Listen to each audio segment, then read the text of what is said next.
damos inicio a la conferencia de hoy, así se puede explayar bien el doctor Lisandro González. Se va a hablar va a analizar un fallo de la Cámara Civil Sala Segunda sobre artículo 56 de la Ley de Seguro, falta de denuncia. Le damos la palabra para que inicie. Gracias, Lisandro. Buenas tardes a todos. Bueno, gracias Claudia, un gusto poder compartir con ustedes. Viene con spoiler porque el fallo ya estuvo circulando, así que bueno, más o menos los que lo han visto saben, bueno, cómo terminó, digamos, la sentencia que revocó precisamente el fallo de primera instancia, ¿no es cierto? Yo, bueno, voy a arrancar un poco desde lo que fue la contestación nuestra, porque es un fallo donde yo intervine, ¿no es cierto?, desde la declinación en garantía, cómo fue la oposición, bueno, el fallo de primera instancia y después cómo resolvió la Cámara, ¿no es cierto? Porque, bueno, tiene de interesante que hay algunas cuestiones, más allá del tema en particular, bueno, que se pueden resaltar. Hay alguna cuestión de costas también, que voy a mencionar, digamos, que bueno, que son temas que nos interesan a todos, ¿no es cierto? Yo creo que bueno, que la teoría siempre nos enriquece, la doctrina, pero bueno, normalmente estamos siempre pendientes de lo que dicen los tribunales, que en definitiva cuando, tanto si estamos por la actora como por la demandada, más allá de lo que son las opiniones doctrinarias que son fundamentales, bueno, lo que nos interesa saber a todos es, bueno, qué va a pasar después con esa sentencia, ¿no es cierto? Es lo que quieren saber nuestros clientes, ¿no es cierto? Bien, bueno, nosotros declinamos la citación en este tema por un tema de una cobertura suspendida por falta de pago, ¿no es cierto? Había era una póliza que se tenía que pagar en 4 cuotas, había únicamente 2 cuotas pagadas a destiempo, tarde, y la tercera cuota y la cuarta cuota no se habían abonado. La tercera cuota era la que correspondía, digamos, al momento del acaecimiento del siniestro. Perdón, yo estoy tratando de acomodarme porque pongo vista de hablante y me figura Susana. No sé eso. A ver.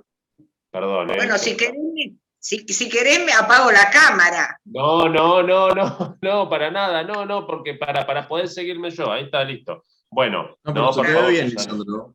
Se te ve bien. Se te ve Bueno, todo bien. lo que se puede, vos porque sos todo amigo, pero bueno, todo lo que se puede, digamos. Bueno. Está bien peinado. Destaco sí que hubo una anulación de póliza, pero la anulación de póliza fue posterior al siniestro. En realidad, bueno, estas son las cosas por ahí que son un poco incomprensibles, ¿no? Porque se anula, se hace un endoso de anulación de póliza, con lo cual desaparece la póliza, digamos, con fecha anterior al siniestro, pero el endoso tiene una fecha posterior. O sea que, bueno, para no enredar tanto el tema, digamos que estaba suspendida por falta de pago, concretamente al momento del siniestro, ¿no? La cuota que no se había abonado, la tercera, que era la que correspondía, nunca se abonó, no es que se abonó tardíamente, o sea, se abonaron tardíamente, sí, 2 cuotas, pero la que correspondía al mes en que fue el siniestro nunca fue abonada. El tema, bueno, que se planteó fue el siguiente. Nosotros, en la contestación de demanda, manifestamos que, bueno, que era un supuesto en donde no era necesario hacer el rechazo de manera expresa. Hay incluso, las pólizas tienen una cláusula, en este caso era la cláusula 97, que dice: vencido cualquiera de los plazos de pago del premio exigible sin que se haya producido, la cobertura quedará automáticamente suspendida desde las 24 horas del día del vencimiento impago, sin necesidad de interpelación extrajudicial o judicial alguna, ni constitución en mora. De todo modo, bueno, sabemos que es bastante peligroso quedarnos nada más con eso, entonces, bueno, la compañía hizo bien, más allá de esta cláusula en rechazar el siniestro, pero lo que pasa es que lo hizo un poco tarde, porque estamos hablando de un tema viejo donde todavía había declaratorias de pobreza, ¿no? Entonces, recibe una primera notificación de la pobreza, que es ignorada por la compañía, no sabemos qué pasó, y cuando recibe una segunda notificación de la pobreza, de un decreto posterior, ahí se le manda una carta documento notificando el rechazo. nosotros lo que destacamos en la contestación, que este es un hecho que no fue controvertido, pero sí después lo menciona el fallo de Cámara, es que se le remite al domicilio denunciado del asegurado, pero fue devuelta la carta documento porque se había mudado. Entonces, bueno, nosotros lo que citamos, hay un fallo de la Cámara Nacional, Digicaler con Paraná precisamente, o Digicoler, no sé realmente si cómo será la pronunciación de la actora, ¿no es cierto?, del año 2008, donde dice que, bueno, que si se envía una notificación al domicilio que el asegurado tiene denunciado en la póliza, es válida, aunque se haya mudado, aunque no esté más, porque, bueno, sería la carga del asegurado de informar a la compañía que tiene un domicilio diferente. Esto, bueno, es lo que fue básicamente nuestra defensa. Dijimos que, bueno, que está bien paga la póliza, que si bien no era necesario el rechazo, se había hecho el rechazo, ¿no es cierto? Esta cuestión, lógicamente, de que hubo una primera notificación en la pobreza anterior sin que se hubiera rechazado, es precisamente la defensa que hace la parte actora. El demandado nunca compareció en el proceso, quedó rebelde. Entonces lo que plantea, entiendo yo adecuadamente en función de sus propios intereses la parte actora, es el rechazo como por extemporaneidad del siniestro, ¿no es cierto?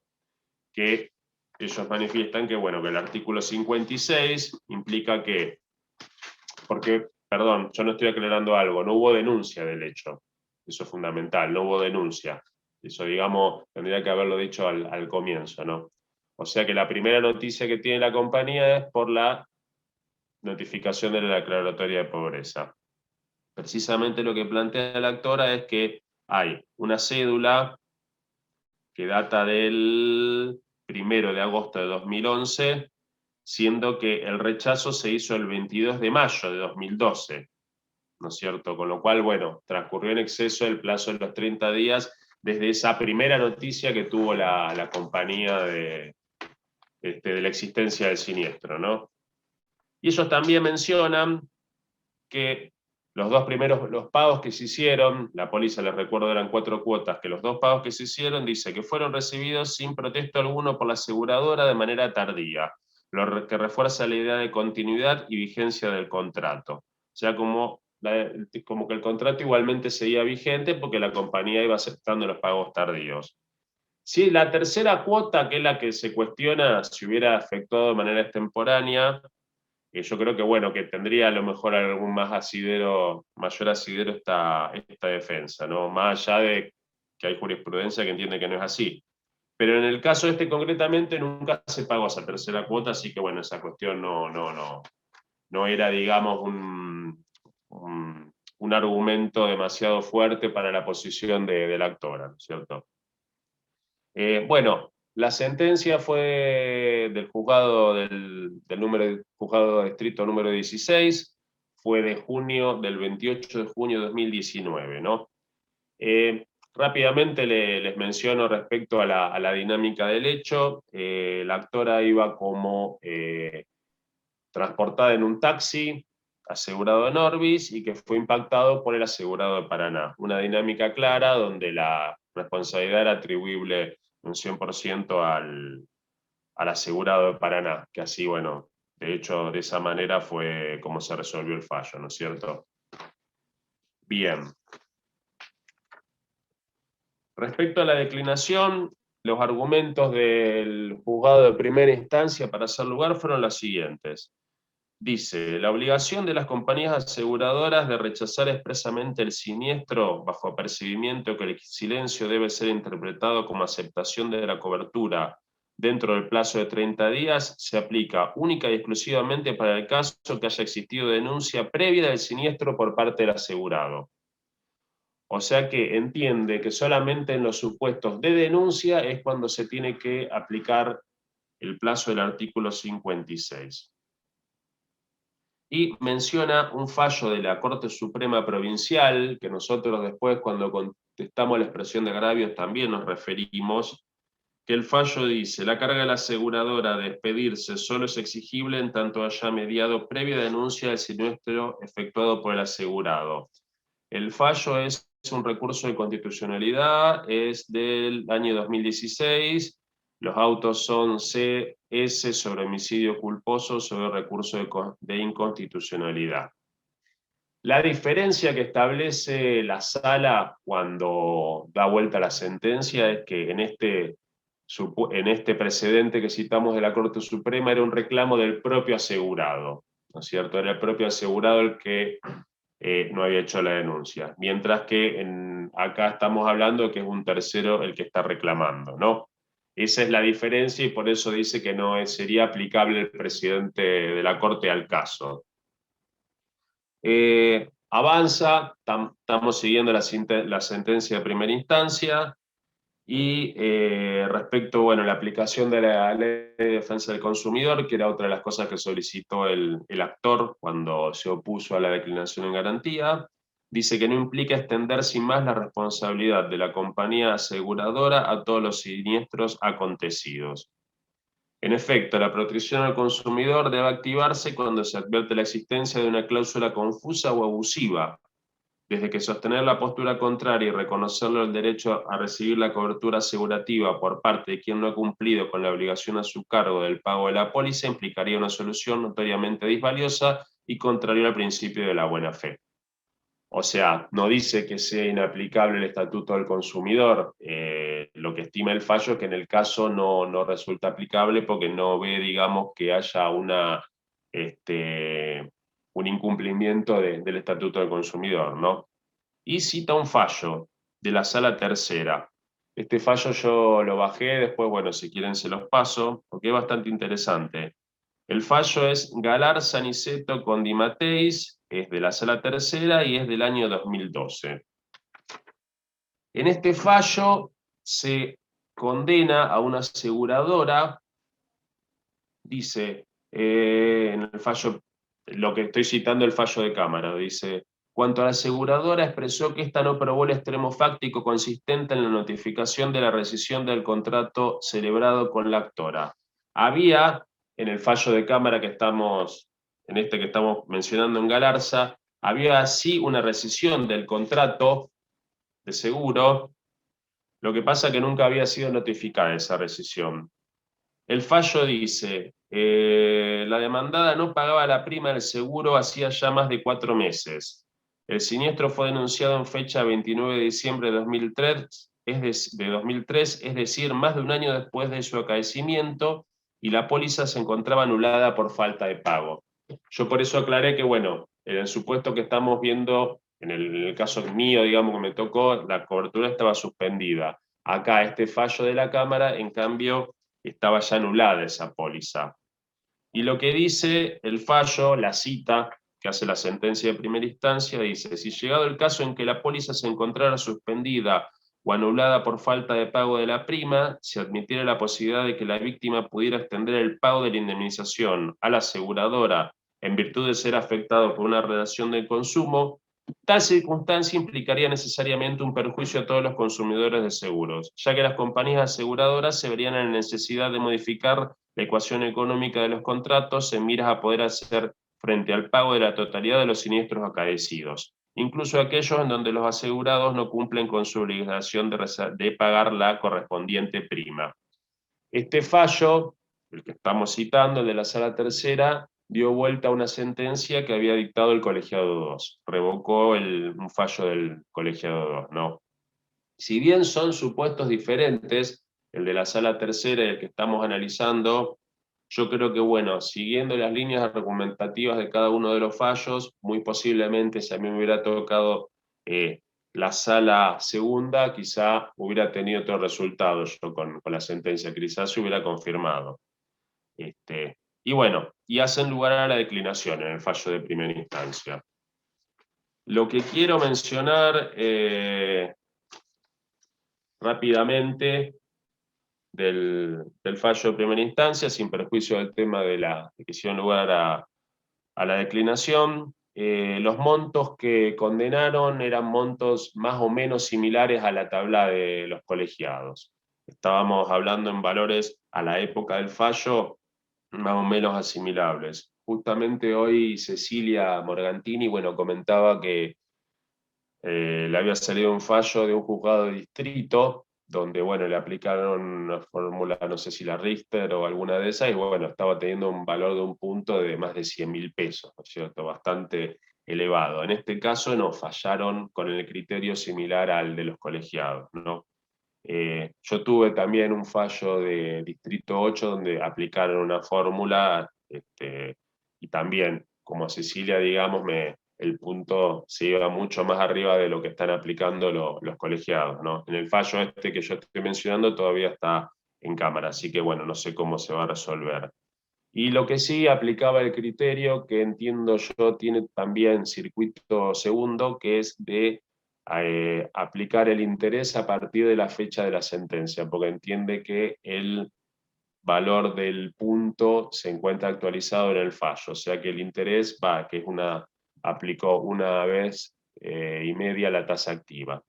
Que este es un tema que, bueno, que recuerdo que siempre con Silvia Rankin, que bueno, que no sé si está, bueno, ella cuestiona esto y menciona con argumentos muy, muy atendibles siempre, Silvia, ¿no?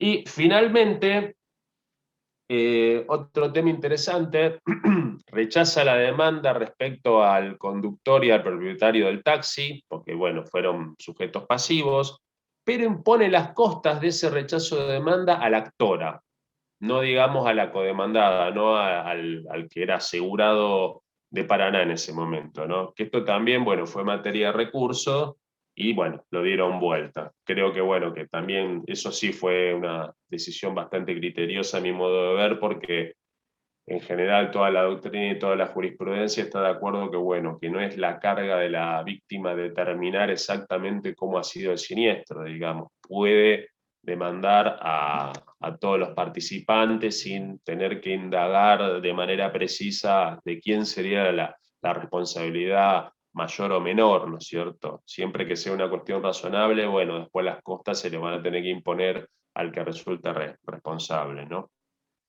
Bueno, llegamos entonces a la sala, a la Cámara, a la sala segunda. Es un fallo bastante reciente, es del 30 de junio de este año. Los tres agravios que plantea la actora son el rechazo extemporáneo, que es lo que ya había manifestado al oponerse a nuestra declinación en garantía. Introduce también el tema de la defensa de falta de denuncia. Esto, bueno, creo que no está bien, digamos, como defensa de parte de ellos, pero bueno, creo que el tribunal habla sobre esta cuestión y nosotros nunca planteamos la falta de denuncia como una defensa. Ya, digamos, es un criterio que todos conocemos, que en los siniestros donde no hay denuncia, normalmente lo que estamos por compañía de seguros, bueno, obviamente hacemos el planteo, negamos el hecho, y eventualmente, bueno, nos reservamos el derecho para repetir contra el asegurado, que es lo único que podemos hacer, ¿no es cierto? Porque sabemos que lo que establece la ley de seguros es la penalidad, la carga que establece ante la falta de denuncia es que no pueda cobrar la indemnización el propio asegurado, ¿no es cierto? Pero respecto al tercero, está claro el criterio de que, bueno, que no resulta oponible esta falta de denuncia. Por lo menos, bueno, ahora la totalidad de la jurisprudencia y de la doctrina piensa eso, ¿no? Y también, bueno, el tercer agravio era de que se había pagado tardíamente lo que también planteó la defensa, ¿no? Que se había pagado tardíamente las cuotas y como que eso había creado una conducta que no podía ser desconocida por la compañía de seguros, ¿no? Piden también el tema de las costas, porque se les impuso las costas por el tema de la declinación en garantía, se le impuso a la parte actora por haberse opuesto. Y también cuestionan lo que les mencionaba antes, ¿no? Que les impusieran las costas por el rechazo de demanda de los codemandados, ¿no? Vamos a ver, bueno, cómo resuelve la Cámara. Comienza hablando, bueno, de la primera defensa, que yo reitero que nosotros la falta de denuncia no la introdujimos, no la planteamos específicamente como una defensa. Dice, el asegurador no podrá oponer las defensas nacidas después del siniestro, de modo que la falta de denuncia que invoca Paraná de Seguros les inoponible tal como lo advierte la apelante. Esto está perfecto, pero bueno, reitero que no era, digamos, la defensa nuestra. La defensa era, bueno, que había una falta de pago, ¿no? Continúa diciendo, la omisión del asegurado en torno a su deber de noticiar el evento dañoso no ha sido invocado por la aseguradora en la carta documento que le remitió a su asegurado, pues en esta solo invocó la falta de pago y la consiguiente suspensión de cobertura al momento del siniestro. Efectivamente, en la carta documento no se le menciona que había una falta de denuncia. Se le podría haber agregado, ¿no es cierto?, esta circunstancia, porque, bueno, era un argumento más, ¿no? Pero reitero que no fue, digamos, sostenida la declinación en base a esta cuestión, ¿no? Continúa diciendo, no puede eludirse que la aseguradora, aunque no se hubiese radicado la denuncia administrativa por parte del asegurado, tomó conocimiento efectivo del hecho con la primera notificación de la declaratoria de pobreza. Nosotros cuando tuvimos que contestar el agravio, lo que dijimos, bueno, que la declaratoria de pobreza era un instituto cuyos fines exclusivos era la demostración de que una persona, bueno, no tiene los medios económicos suficientes como para afrontar los gastos de un juicio, ¿no? Que no puede dársele otro tipo de entidad respecto al anoticiamiento del siniestro. Pero bueno, lógicamente esta es la defensa que tuvimos que plantear, ¿no? Yo creo que, bueno, que del momento que la compañía se enteró de que había una declaratoria de pobreza, bueno, lo indicado hubiera sido hacer en ese momento el rechazo, ¿no? Dice, el asegurador tomó conocimiento del siniestro en fecha 1 de agosto de 2011, conforme la cédula glosada, fojas 20 del expediente de pobreza, y recién remitió la carta de rechazo en fecha 22 de mayo de 2012, es decir, 9 meses después. A pesar de que el asegurado no habría cumplido con su deber regulado en los artículos, bueno, menciona el 46 y el 115, finalmente llegó a conocimiento de la aseguradora el acaecimiento del hecho y esta tomó nota del suceso, aunque lo hizo varios meses después tras recibir la segunda notificación cursada en el incidente de pobreza. Bueno, continúa, bueno.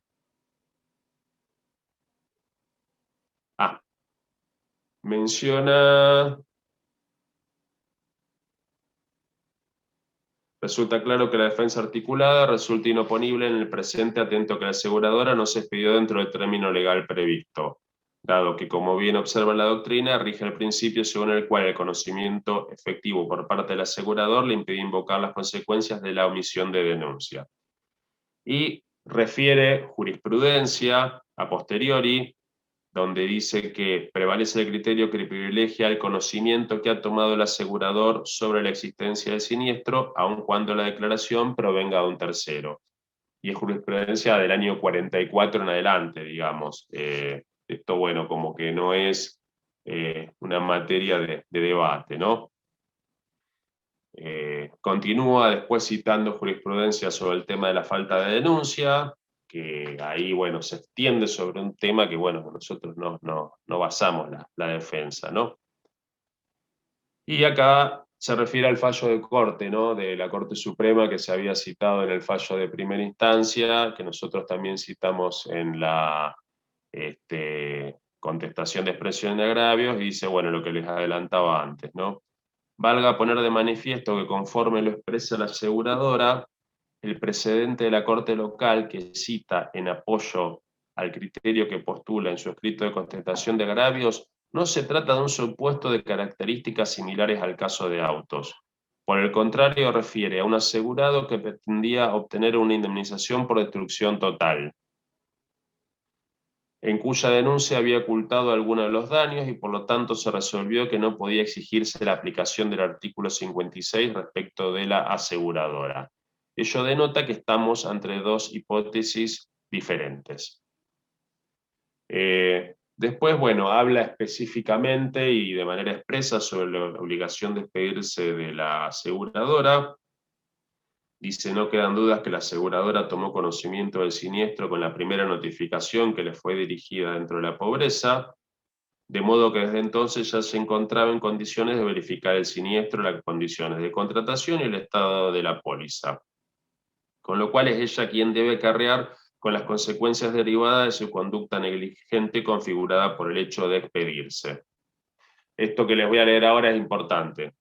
no solo casi un año después de su anoticiamiento, sino que permaneció al margen a sabiendas de que la carta documento remitida al asegurado nunca fue recibida por este. Pues conforme lo informado por el correo, el ejemplar fue devuelta al remitente por imposibilidad de entrega. Esto me parece que es un poco peligroso porque va más allá, digamos, de lo que plantearon en los agravios, ¿no es cierto? No se cuestionaron los efectos de esa carta documento porque no la recibió el asegurado porque se mudó. Eso no fue una de las defensas que planteó la actora. Nosotros precisamente habíamos citado el fallo ese que les había comentado de la Cámara Nacional, ¿no? O sea, no, Digicaler. No fue materia de agravio, pero bueno, parece acá como con la sala deja entrever que no estaría del todo firme la notificación por esta circunstancia, ¿no? Y obviamente que aparte avanza sobre algo que no fue planteado.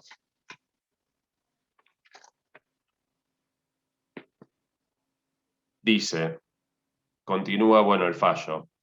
La aplicabilidad de los artículos 46 y 47 de la Ley de Seguros no resulta desplazada por el artículo 115 de la misma. En el artículo 115 es donde se regula la denuncia en las pólizas de responsabilidad civil. Establece la carga, la obligación de hacer la denuncia, ¿no es cierto? Al igual que en el artículo 46, que es donde se establece la obligación del asegurado de hacer la denuncia de manera general, pero no refiere consecuencias particulares, ¿no es cierto? Entonces, por eso quedaría firme, o el único efecto sería el que establece el artículo 47, que es la pérdida del derecho a ser indemnizado, pero por el propio asegurado, ¿no es cierto? No podría afectar al tercero. Dice el fallo, en concordancia con el criterio propuesto, reciente jurisprudencia nacional resolvió que aún mediando un supuesto de exclusión de cobertura por ebriedad, el siniestro debe ser considerado aceptado si el asegurador no se expidió en el plazo legal. Cita el fallo y dice: el rechazo del siniestro fue efectuado en forma extemporánea luego de vencido el plazo del artículo 56, siendo que desde el mismo momento en que se efectuó la denuncia, la aseguradora contó con la información en virtud de lo cual invocó la exclusión de cobertura en una carta documento dirigida al demandado, ¿no es cierto? Creo que acá queda salvo la posibilidad de cuando el conocimiento de la circunstancia por el tema de la ebriedad se produce con posterioridad, ¿no?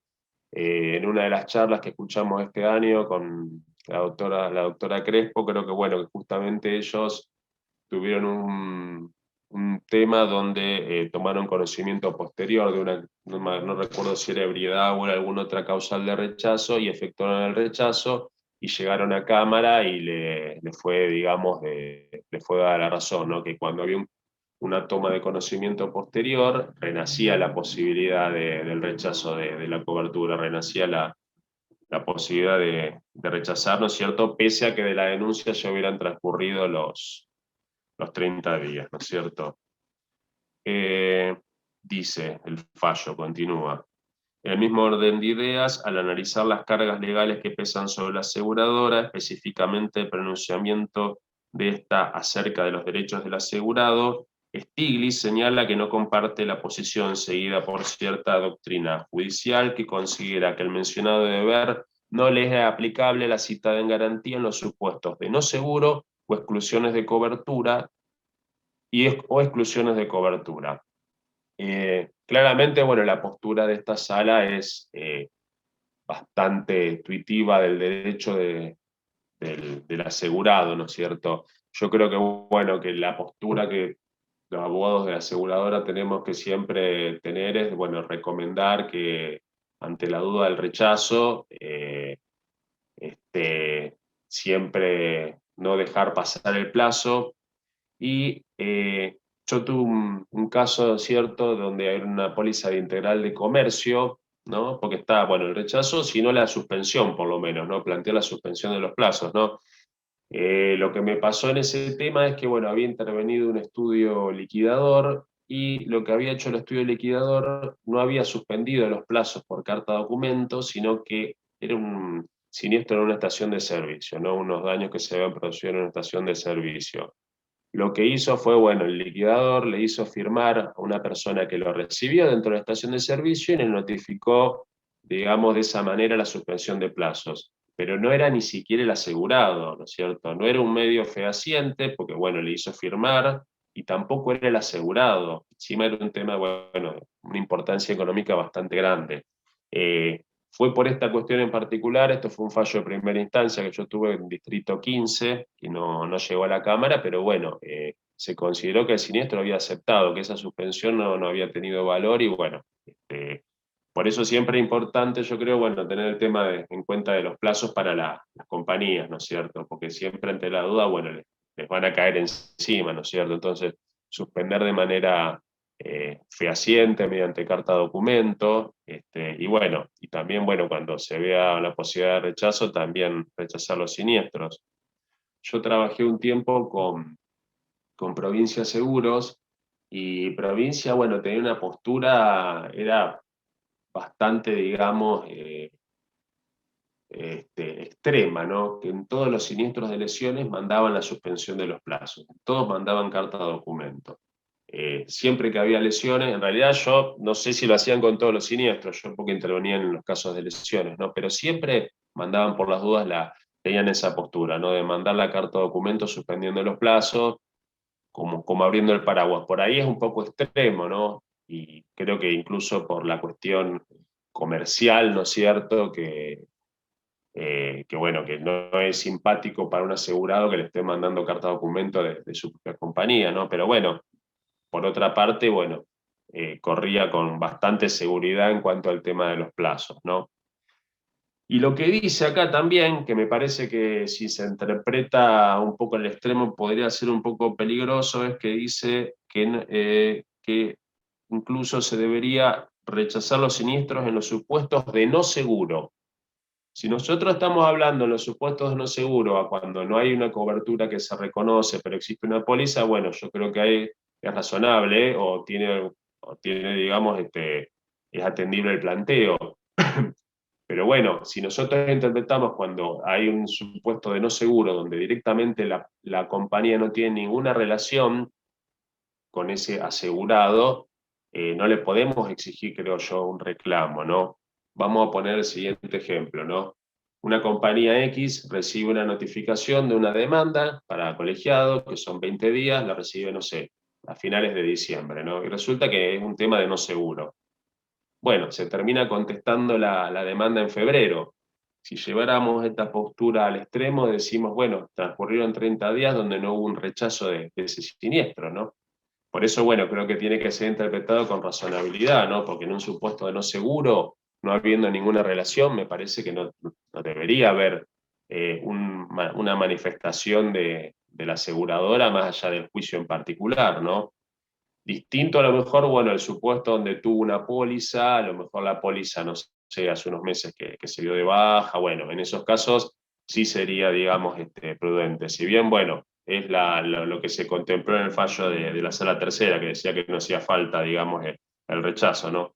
Pero bueno, igualmente, para no correr riesgo, las compañías siempre deberían rechazar. Pero bueno, ya hablar de los supuestos de no seguro, me parece que, bueno, que es bastante extremo, ¿no? Continúa la sentencia diciendo, bueno, sobre tales bases, bajo ningún aspecto puede eludirse el conocimiento efectivo del siniestro por parte de la aseguradora y por ende que regía a su respecto el plazo de 30 días para expedirse, que se encuentra contemplado en el artículo 56. Pero nada dijo, pese a que la víctima le informó sobre el hecho de modo fehaciente mediante la primera notificación cursada. Así las cosas, su silencio durante el término legal determina indefectiblemente su aceptación tácita de la cobertura y la consiguiente obligación resarcitoria respecto de la actora damnificada con independencia de los derechos que pudiera hacer valer contra su asegurado. Está salvaguardando lo que planteábamos antes, ¿no? Que normalmente cuando contestamos la demanda en los temas de no denuncia, decimos que después tenemos el derecho de repetir, que las compañías le asista el derecho a repetir lo que se abone contra los asegurados. Yo, bueno, no sé, Claudia, Susana, pero bueno, yo realmente nunca vi esto en particular, que alguna compañía diga, bueno, esta sentencia de que nos condenaron por falta de denuncia, vayamos a repetirla contra un asegurado, bueno. Además, normalmente, bueno, el asegurado que no hace denuncia, 90% de las veces después, bueno, no comparece en el expediente y es un insolvente, ¿no es cierto? No es que, bueno, es un asegurado donde la compañía pueda tener alguna expectativa de poder recuperar lo que paga, ¿no? Continúa el fallo. La falta de una adecuada ponderación de las particularidades del caso concreto y de las probanzas recolectadas en autos conlleva la revocación parcial del decisorio apelado. La resolución de grado evidencia una pega a los términos empleados en la ley, en cuanto únicamente considera exigible el mencionado deber de la aseguradora cuando existiere denuncia realizada por el asegurado, y de esa manera incurre en una sesgada e irrazonable interpretación de la normativa en juego, principalmente de los artículos 46, 47, 56 y 115. Continúa. Lo expuesto alcanza para sellar la suerte del litigio en relación a la aseguradora de los condenados bajo instancia, y en función de ello debiera improcedente abordar lo relativo a la falta de pago de la póliza, la cláusula de cobranza del premio que establece la mora automática y la consiguiente suspensión de la cobertura de conformidad con el artículo 31. Es que aun cuando estas defensas pudiesen tener asidero en las constancias de la causa, no fueron invocadas en término y consecuentemente no cabe su tratamiento por extemporáneos. Yo me quiero detener en esto. Acá está hablando de el tema que plantearon en la oposición a la citación en garantía de que se habían recibido 2 pagos tardíamente y que la póliza no se había dado de baja, ¿no es cierto? En primer lugar, la defensa no fue extemporánea, porque ellos lo plantean en la contestación de la declinación. No fue así, digamos. Esto a favor de la parte de la contraparte, ¿no? Lo que yo entiendo que sí sería en definitiva una cuestión abstracta, que no haría falta que el fallo lo tratara, porque del momento que considera que el siniestro fue aceptado tácitamente, esta cuestión ya queda, digamos, como algo irrelevante. Pero de los términos que dice, habla de que estas defensas pudieran tener asidero en las constancias de la causa, creo que, bueno, que si hubiera habido incluso un rechazo que no hubiera sido extemporáneo, me parece que la postura de la sala, por haber recibido 2 pagos, podría haber sido favorable a considerar que existía vigencia de la póliza frente al tercero, ¿no? Esto para tenerlo en cuenta, ¿no es cierto?, cuando a los que estamos por las aseguradoras nos toque alguna apelación o viceversa, ¿no? Pueden suponer que, bueno, que en la sala segunda pueden tener mejor suerte que en la sala tercera, ¿no? Por los 2 precedentes que estamos analizando, ¿no? Si bien, bueno, el fallo de la sala tercera, Galarza, después se los voy a pasar, era con otra composición. Igual el voto era de Jaumet, que es el único juez que, bueno, que se mantiene de aquella época de cuando fue el fallo, ¿no es cierto? Pero bueno, creo que esta cuestión por lo menos para estar atento, ¿no? Hay determinados supuestos, supongamos, ¿no? Una persona que pagó durante 5 años, tuvo una póliza y le vencía el 10 y siempre pagaba el 15 y a lo mejor la persona estaba convencida que vencía el 15. Bueno, llegado el caso de un siniestro, bueno, ahí yo creo que puede haber algún argumento para decir, bueno, pero la aseguradora estuvo advirtiendo durante 5 años que venía pagando siempre a destiempo y con la misma frecuencia, ¿no? Si bien, bueno, ahora con el tema de los débitos y todo es un poco complicado también seguir el circuito de los pagos, ¿no es cierto? Porque se hace todo de manera automática. Pero en este caso en concreto había pagado nada más que 2 cuotas y la que le correspondía había sido pagada de manera extemporánea. También para la aseguradora, cada vez que recibe un pago fuera de término, tener que notificarle al asegurado que no tiene cobertura por ese pago que ha recibido fuera de término, bueno, parece una carga un poco pesada, ¿no es cierto? Bien, bueno, después se refiere, bueno, lo resuelve obviamente, da vuelta el fallo, entiende que hay que rechazar la declinación de la citación por haber sido extemporáneo el rechazo, y después, bueno, sigue hablando de los otros agravios, ¿no? Ellos, bueno, habían planteado que para el caso digamos, de que igualmente fuera procedente la declinación, no se le tenía que imponer las costas a la actora porque desconocía las circunstancias particulares de cómo se había planteado la declinación, ¿no? Y dice, bueno, de bien ineludible la modificación la carga de las costas, no solo porque la actora resulta ahora vencedora, o sea, lógicamente al cambiar la solución del fondo también cambia el tema de la imposición de las costas, sino además porque le asiste toda razón a cuanto que no podía conocer la existencia o no de denuncia administrativa y de si estaba paga la cuota de la póliza, tratándose de estas circunstancias propias del contrato de seguro que escapaban a su esfera de conocimiento. O sea que de acuerdo al criterio de esta sala, cualquiera de las partes que, bueno, siendo un tercero, ¿no es cierto?, en este caso, ¿no? Por ejemplo, la parte actora que puede, digamos, oponerse tranquilamente a una declinación de la citación que no va a ser cargada nunca en costas, según el criterio de esta sala en particular, ¿no es cierto? Y bueno, el tercer agravio que trata, que acá, bueno, creo que era una cuestión bastante clara, es la cuestión que le imponen las costas de los codemandados a la parte actora, ¿no es cierto? Que esto ya es una cuestión en general bastante superada, ¿no? Dice, en lo que atañe el agravio relativo a las costas impuestas a la actora respecto de la acción articulada contra los codemandados, cuyo rechazo ha quedado firme y consentido, le asiste razón al apelante, dado que es innegable la legitimación activa de la víctima para reclamar contra ambos conductores demandados y resulta determinante que no puede exigírsele al trasero transportado y damnificado que investigue la mecánica del accidente antes de interponer la demanda. Pues como bien observa el recurrente, es tarea del tribunal determinar la responsabilidad que a la luz del plexo probatorio rendido en autos cabe atribuirle a cada uno de los sujetos intervinientes en el hecho ilícito.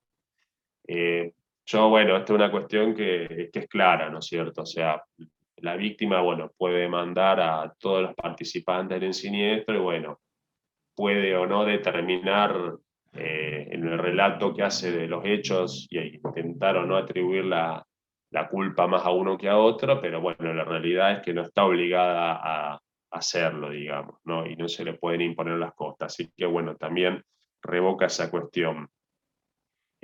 Bueno, más o menos de esta manera traté de contarles cómo había sido el camino para llegar a esta sentencia, cómo fue, bueno, cómo fueron las defensas, cómo fue el fallo de primera instancia, cómo fue, bueno, el fallo de la Cámara. Yo intuía que, bueno, que me podía andar por la cabeza por el tema de que no se había hecho el rechazo con la primera notificación de la pobreza, ¿no es cierto? Una pena porque, bueno, si no, bueno, la posición hubiera sido bastante más sólida. Así que, bueno, espero más o menos haber podido comentar lo que fue la vivencia de esta causa, ¿no es cierto? No sé si seguramente alguno puede tener alguna duda y quizás yo no estoy en condiciones de contestarla, pero bueno, no sé si alguien quiere decir algo. Yo quiero agregar algo, nada más. Que un poco lo que vos comentaste es lo que discute la doctrina. En realidad, con respecto al artículo 56, el rechazo o no de la aseguradora. En los casos de no seguro, mucha parte de la doctrina dice que no haría falta el rechazo expreso de la aseguradora porque en realidad no hay seguro. Y otra parte dice que por las dudas se rechace. Es decir, que las dos versiones están muy claras y no hay una idea única. Normalmente que lo ideal sería que, bueno, quizás para cubrirse la aseguradora rechace, pero eh, también tiene, a veces son sucursales, a veces tienen que estar en tiempo y forma, por ahí es complicado. Y después agregar otra cosita más, Susana subió la resolución, el caso que vos decías, Lisandro, era el caso Vega, que manejó el estudio de Susana Crespo, que era un fallo de Corte Suprema de Santa Fe, en donde ahí ellos tomaron conocimiento de un hecho con posterioridad, ya había transcurrido el plazo para rechazar ampliamente, pero tomaron conocimiento con posterioridad y dentro de los 5 días rechazaron. que es el plazo que justamente da lo que puso Susana. Bueno, no sé si alguien más tiene algún comentario o alguna pregunta. Yo quería hacer un comentario, ¿me escuchan? Sí, perfecto. No, que yo lo que me parece que el fallo de Cámara es bastante justo, a mi entender, porque no le veo lógica que si la compañía de seguro toma conocimiento en la declaratoria de pobreza, no le empiece a correr el plazo de 30 días del artículo 56. Nos está pasando ahora en un expediente que en la declaratoria de pobreza la compañía no solo que toma conocimiento del hecho, en la pobreza que había antes, no la declaración jurada de ahora, sino cuando se hacía un expediente con demanda, toma conocimiento del hecho y acepta la citación, dice que sí, que había póliza, que estaba todo correcto, y cuando se le corre el traslado de la demanda, declina, diciendo que no, que en realidad la póliza no estaba paga. Y bueno, eso yo entiendo que ahí la aseguradora ya no salió sentencia todavía, porque es un juicio que está en trámite, pero yo entiendo que ahí la aseguradora ya se había, no solo que le venció el plazo, sino que además ya se había expedido en forma favorable, y que no puede después en la contestación de demanda salir con otra cosa. Y en el caso de la pobreza, como era antes, no la declaración jurada de ahora, sino como era antes la pobreza, la compañía seguro tomaba acabado conocimiento de cómo era el hecho, porque incluso se identificaban los vehículos, se le ponía la fecha, se hacía un relato del hecho. Entonces, no entiendo por qué no le entraría a correr el plazo del artículo 56, porque en vez de denuncia, digamos, se entera a través de una demanda de pobreza. Me parece bastante coherente el fallo de Cámara.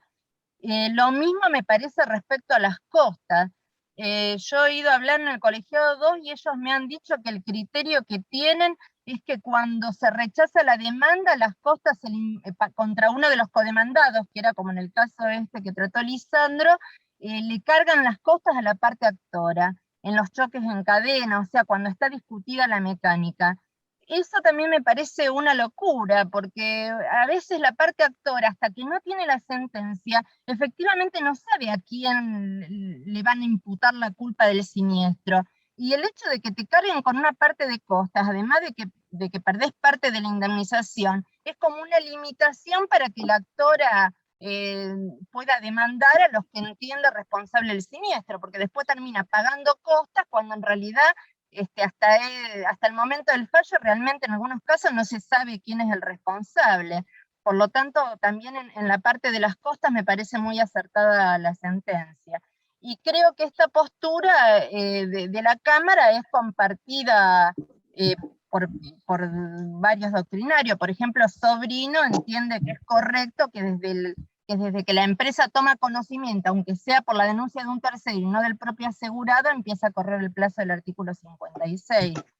Y lo que se refiere al no seguro, yo entiendo que se refiere en los casos de exclusiones de cobertura, que la compañía alega que ahí hay un no seguro. No me parece que lo interprete en respecto a una compañía que nunca hubo póliza. Me parece que la interpretación razonable es pensar que ese no seguro del que habla la Cámara se refiere a los casos de exclusiones de cobertura. Eso solo quería comentar. Yo quería hacer un comentario. Cuando estaban no sé si... ¿Me escuchan? Sí, Susana. Bueno, nosotros cuando comparecíamos en la declaratoria de pobreza, porque vos comparecías, ahí no tenía que acatar nada, nosotros hacíamos saber desde ese momento que había sido rechazado el siniestro, y hasta a veces le acompañábamos la carta de rechazo, y que hacíamos saber que cuando se hiciera se incoara el juicio principal se iba a declinar. Nosotros ya de arranque en la pobreza lo hacíamos saber, porque me parece que las compañías cuando no notifican es porque se les pasó, nada más. En eso estoy de acuerdo con lo que decía Lisandro, no es que hubiera preferido, qué sé yo, en el caso que está comentando, yo digo capaz que le hubiera convenido no haber dicho nada nunca, y a lo mejor el resultado hubiera sido mejor para defenderlo. ¿Vos qué pensás, Lisandro? No, está bien lo que vos me decís, Susana. Vos sabés que yo lo que no aclaré es que a nosotros no nos para nada no nos derivaba las pobrezas. O sea, nos derivaba directamente el juicio. Esto como para también quedar un poco, yo digamos, a salvo mi actuación profesional. Pero bueno, es como vos decís. Yo comparto que, bueno, que acá la realidad es que hay una primera notificación de pobreza que se la comieron, digamos. Cuando recibieron la segunda, a lo mejor ni sabían que tenían las otras y rechazaron. Tal cual. Capaz que efectivamente No, les convenía esperar a que llegara el juicio principal y ahí a lo mejor mandar la carta de documento como para decir, no, bueno. Pero yo hacía lo mismo con las pobrezas, Susana. Hacía como una reserva de declinar después en el juicio principal e incluso en algunos aseguramientos estoy haciendo eso, ¿no? Cuando me derivan... También, sí. Es una cuestión de buena fe también eso. Es una cuestión de buena fe hacer saber. Pero bueno, por otra parte, por la parte demandada, yo a veces me pasa que algunos colegas me preguntan, me hacen alguna pregunta y le digo, pero vos te fijaste si estaba rechazado o no estaba rechazado, y a lo mejor es un tema que no lo tienen tan presente, ¿no? Y un rechazo extemporáneo define directamente un juicio, ¿no? En cuanto hace la cobertura, ¿no? Yo digo, ¿para qué te pones a ver si las causales y todo, si acá ves que no te rechazaron, digamos, que fue temporario el rechazo? Ya está, con eso, digamos, creo que están adentro, ¿no? Claro. Sí, por ahí, salvo que sea a lo mejor una falta de pago y ahí se puede discutir un poco más si la mora es automática, bueno, cómo funciona, pero... La mora es automática. Es automática. Es automática, ¿viste? Claro. Pero bueno, las que compañías igual la compañía igual rechaza, pero poner en caso de que ahí se haya pasado, poder discutirlo un poquitito más, qué sé yo. Sí.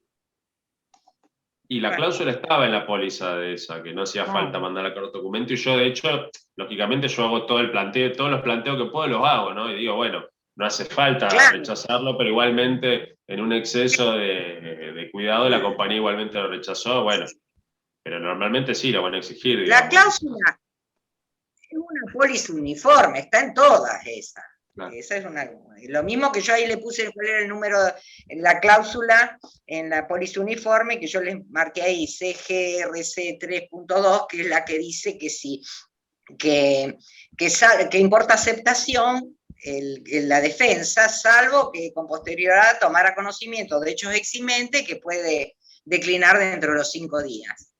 A mí cuando yo empecé a trabajar para una aseguradora, me ponía nerviosa cuando yo iba a pedir un sumario y estaba mi escrito y a lo mejor tardaban un montón y yo decía, yo no lo vi al sumario, yo presenté un escrito y a veces le pedí a alguna que me digan, que pongan en algún lado y no entendían por qué yo le decía eso. Porque yo ahí podría ver, si lo hubiera podido ver, que no lo veía, podía ser que se me venciera ese plazo, por supuesto, en algún caso así, viste, de medio grande, de muchas lesiones, que había... Entonces, viste, a mí después dejé de hacerlo porque ya me rechazaban tanto que yo le pidiera eso que no lo dije más. Claro, porque ¿en qué momento uno accede a ese, pero se nos planteaba eso también a nosotros? Porque uno... quiere decir que viste el sumario. No es que uno suspende y se queda tranquilo, digamos, suspende, no, sino, bueno, después si llegaste, te llegó el sumario, te dieron las copias, bueno, como que ahí volvería, digamos, porque ya tenés los elementos por los cuales vos habías suspendido. No, porque vos puede ser que no lo hayas rechazado, porque no había nada para rechazarlo, ese sería el caso, no había nada para rechazarlo. Ni había pedido prueba ni nada. Y después resulta que creo que así había sido el caso de Susana. Te apareció una cosa después. Siempre tiene derecho. Por eso yo la tengo como marcada esa cláusula, porque es importante tenerla en cuenta. Esa que yo les marqué ahí. ¿Alguien más quiere hacer algún comentario? No, muy bueno, Lisandro. Muy interesante el caso que nos trajiste. Y es para tener en cuenta. Sí. Y siempre Bueno, yo muchas aprovecho algún fallito. Gracias a Paraná que me hace la sentencia, entonces yo después me voy enterando cómo salen los fallos. Por ahí con otra Claro. compañía, bueno, que María son más Claudia y yo arregladora, no me pasa. con la caja se aporta poco. Se aporta poco, pero bueno. Pero después paga Paraná, ¿eh? Aclaro que paga todos los casos, paga, pero bueno, hace litigar. Claro. Y Es bueno, Algo es algo. Bueno, ¿alguien más que quiera comentar algo? Bueno, entonces lo damos por finalizado y recuerden que el martes que viene no nos reunimos y que por WhatsApp le vamos a mandar el día y el horario de la nueva reunión, que ya va a ser una conferencia con 3 expositores en la ida. no, el día y el horario está, le vamos a mandar los datos para acceder. Está bien, el horario no me acuerdo, si lo dijiste, Susana. El horario, te dije 18 horas. Ah, del 19 entonces 18 horas. a las 18 horas. 18 horas. Así que bueno, los vamos manteniendo informados por WhatsApp. ¿Les parece? Sí, sí.